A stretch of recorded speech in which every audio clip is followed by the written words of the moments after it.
Thank you. Hi, everyone. It's kind of difficult, I would like to, be in your place right now and tell you that I can see anything. I just see, some faces here because your smartphones are illuminating your face from the bottom part of your lab. But that's the only thing I see, just faces. It's kind of scary, isn't it? So, well, I'm sure, you've heard about BBVA game. I'm not going to tell you anything about BBVA game today. I just really want to make an effort to put together two big trends in digital.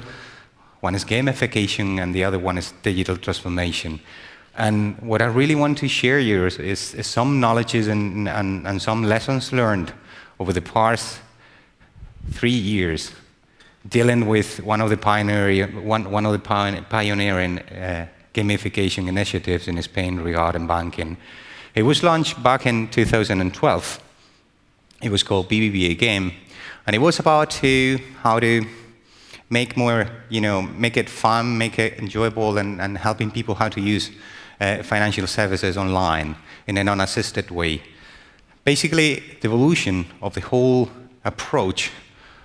It was launching BBVA Game only for customers, and then, as soon as gamification was getting hectic and boosting and all these trends and people sharing new dynamics and new mechanics and a new set of information, we were trying to incorporate all those lessons learned into our approach. What we got was something kind of amorphous, something kind of like really difficult to digest, that I have to say, and something that it was a really piece of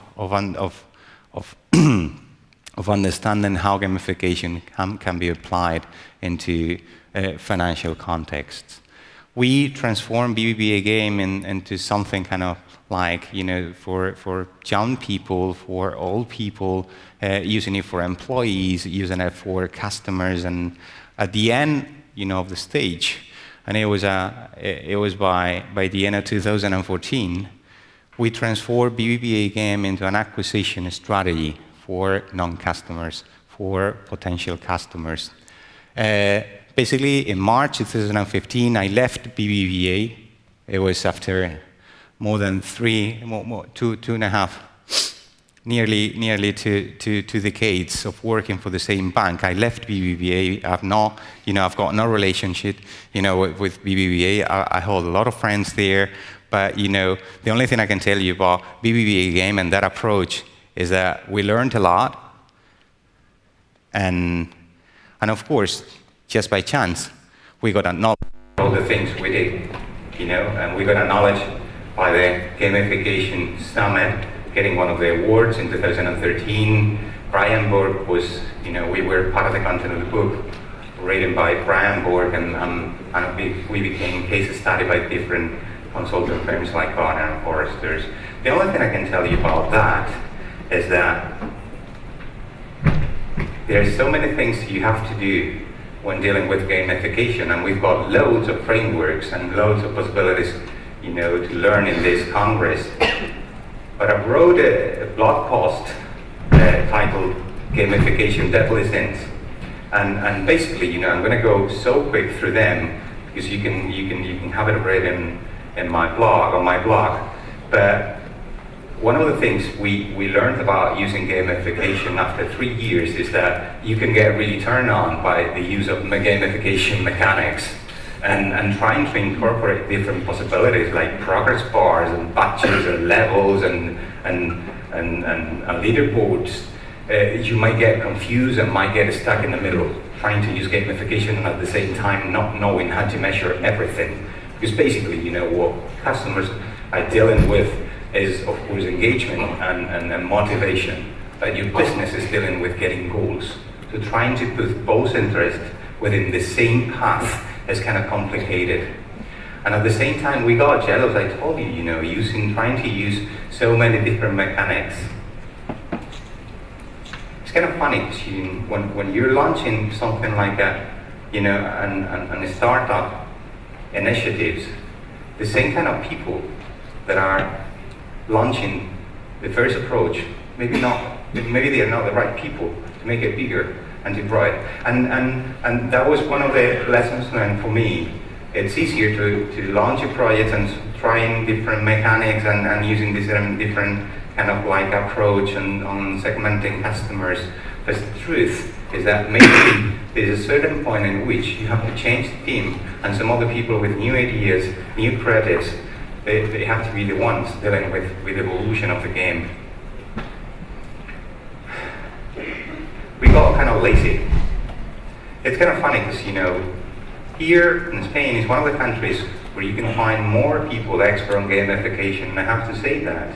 And I know here in this room we've got people from all over the world, but the truth is that I basically met most of them when I was launching BBVA game, but I never took advice from them. And this is one of the things, whenever you want to gamify something, I mean, you've got, there is only one click away from getting information and getting a conversation about gamification from experts on gamification, and you've got all of them here in this room. Another thing we did when launching that is we got confused about, trends. You might be measuring everything. Maybe you have the right analytics, and you know exactly how to measure engagement and stickiness. Maybe you're using, KPIs like, for example, daily active users to monthly active users to measure stickiness. But sometimes all the analytics and all the metrics went down. And the only thing you can do is just follow your advice, have a conversation with your customers and get VOC, voice of customers tools to know exactly what is happening. And try to learn, because this is something really important when you're launching a game and a gamification experience. And of course, be always fresh. I mean,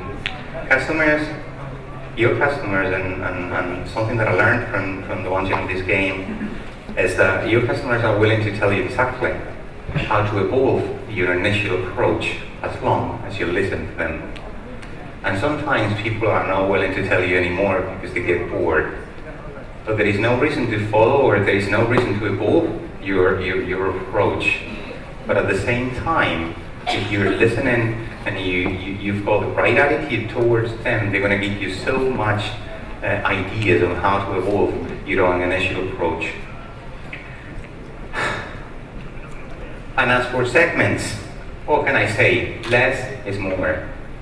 I mean, we've heard about different possibilities and different customization approaches and different segmentation processes. The truth, make it simpler. Make it simpler, because then, if you're trying to approach the game with different segments and different behaviors and different emotion being taken into account, the truth is that you need more analytics, you need more people to evolve the game, and you need, basically what you need is more and more and more and more time. And when game gets complicated, it's kind of like no gaming. So my basic learning from that is that the holy grail of gamification is to unlock the secret of engagement and motivation. We all know that, but basically, everyone here is trying to find, the way gamification, and when I say gamification, it means engagement and motivation is built. And who's calling the secret? Let me tell you a story. It's a short one. This is basically, a story about communication. At the beginning of the times, and I'm talking about before the Greek times. Basically, the way to transmit knowledge from one person to another, it was based on oral tradition. Poetry was a discipline to transmit knowledge from one to another. Later on, 4,000 before Christ, the cuneiform writing took place in the world, and we had the first signs of transmitting knowledge in a written way. From that moment on, we've got, for example, scripto continua, which is basically the way knowledge was being written without punctuation signs, without pauses, without just, all in a row. From that moment on, and we come to the 15th century, we see the printed press creation, invention, We've got the beginning of the last century, broadcasting. And another milestone, really important milestone, is the creation of the HTTP protocol, HTML protocol. From that moment on, we've got social media in the last decade. Basically, if you keep an eye on the last stage, at the first stage, everything is coming to the same point. Everything is about conversation. Everything is about interaction. And this is exactly what gamification is about. Basically, conversation is the new black. Conversation and interaction. And the reason for me is that social media and gaming are bringing the topic of interaction on a global scale.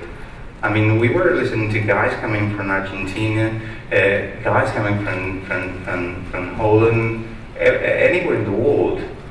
And the only thing we know right now is that games is the #1 category in terms of downloads. If you have a look at the market, no matter if you're looking at iOS or Android market, and mobile apps have overcome webs regarding the overall time spent on digital. Which means that people spend more digital using their smartphones and their apps than surfing online on websites or blogs. So, if we know at the same time that multiplayer online battle arena is beating audience on traditional sports, and this is something taken from Adobe Digital Index. What we know is that gaming is big, is more than big. And we know that people are willing to play all the time. But how to make it enjoyable? How to make it something that we can build from that idea? I thought, this is a piece of research that it was released in April this year, and it took about, how action video games increase the functioning and the gray material within our brains. How action video games are even creating more attention and developing the attention and basically, the sensory motor network within our brains. So games, in a way, are changing our brains.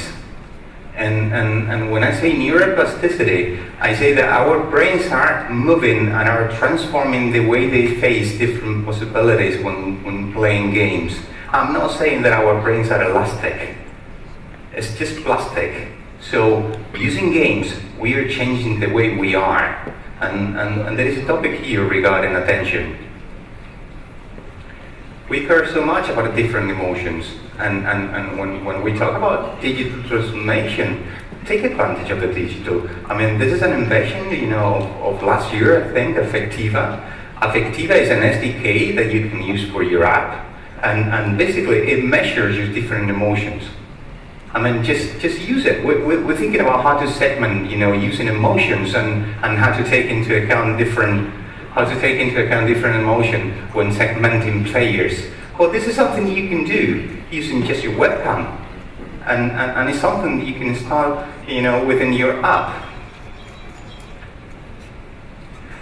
And of course, frameworks, and we see loads of them. Of course, some examples here, really great one and really thoughtful one. Deal with activation and engagement. What about disengagement?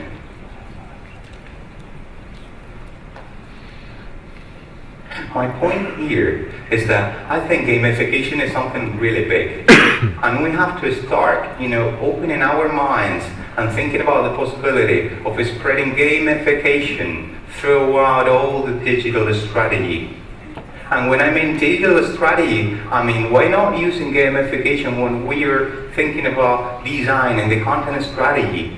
Or why not using gamification together with social media in order to create positioning online? Basically, we use gamification thinking about web, mobile, and designing new apps. And it's about engagement. It's about user experience. But why not using gamification when we're talking about performance, we're talking about emails? And my point here, and trying to put these concepts together, digital transformation and gamification, is that gamification is really powerful as long as it gets results.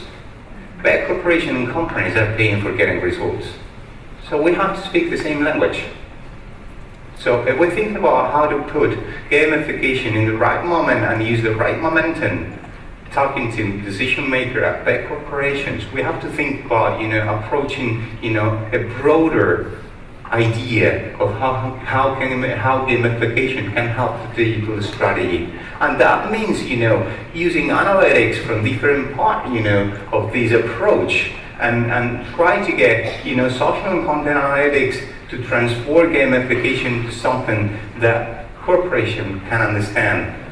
I'm talking about how to execute gamification with a broader idea of the strategy of the company. The last concept, about what really gamification is doing to our minds. This is a puzzle. This is a crossing river puzzle. It's really known missionaries and cannibals problem. The idea is you have to put, all the different missionaries from one bank of the river to the other, and missionaries and cannibals cannot be odd numbers, because the idea is that cannibals are going to eat the missionaries. It's just a simple game, but there is a Dutch guy conducting this experiment about how computational interface might change the ability of people to learn about different skills. And it tells you basically, and the lesson learned from this experiment about missionaries and cannibals is that the more we facilitate using the right digital user interface, the solving problem task to our user, the less our users are willing to get involved and to develop their curiosity. So be careful, guys. You're dealing with something sacred, which is game, which is playful design. Sometimes, we're making our users lazier, and we're taking the risk of really creating people that are not willing to get more curious because we're facilitating things so much. Be careful about using progress bars. Be careful about using, for example, something as sacred as badges and leaderboards. I think it's important, to think about the consequences of overusage of game mechanics. And the consequences for me is that I know that segmenting your user by game typologies is kind of a hassle. Sometimes hardly anyone in this room, maybe some people here in this room, know how to do it in advance. I know the initial approach. No matter if you tested it or not, but even when you test it, it's hard to evolve it. Because you have to think about, a new definition of the game, a new definition of the approach, dynamics.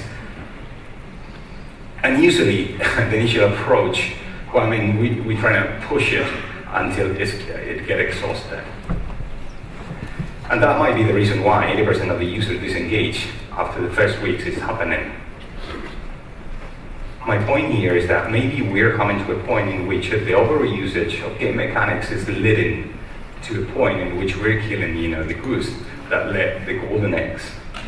Be careful, there's something kind of sacred. So today I really wanted to bring to this room one concept, which is gamification social responsibility. That for me is search for advice by gamification professional when applying game dynamics. And I really want to bring here to generate a degree of sensitivity about the consequences of short-term and loss of neural connections when abusing certain game mechanics. I think it's really important that if we know for sure that helping people to perform tasks, sometimes when you abuse of certain mechanics, we're taking the risk of diminishing attention and curiosity. And gamification won't be as powerful as it is right now in the future. So please feel responsible for the change as well as for the results when using gamification. That is not the kind of piece of advice that I'm bringing to this room. 7 takeaways, and my time is up. I'm sorry, for getting so long. We know that engagement with purpose is a key issue. Why not using gamification with the scope of the digital strategy as a whole? If intrinsic rewards sustain engagement in the long term, why not applying the focus on dynamics from earn to on to paid media, covering the whole scope of digital strategy? If gamification engages people at an emotional level, and we know that we can measure emotions, why not using powerful digital analytics to keep track of that? We know we can do it, and we can do it online, so why don't we use it? Why don't we take the best of the possibilities from digital into gamification? If gamification is about player-centric design, why not using audiences? Why not using your analytics to create audiences in order to segment your customer responding on the different dynamics and the different mechanics you're using? I mean, you can basically segment your customer on the go, taking advantage of digital.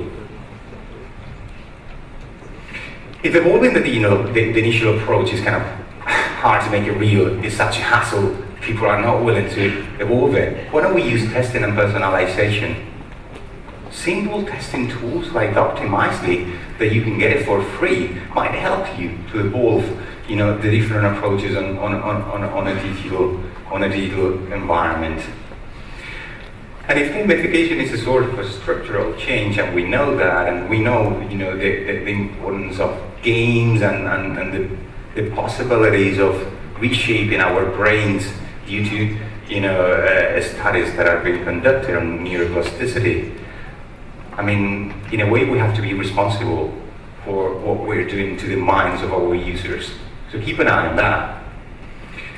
And last, overusage of gamification mechanics might take you to a dark side of the force. And guys, I promise you, I've been in the dark side of the force as well. Okay, thank you very much.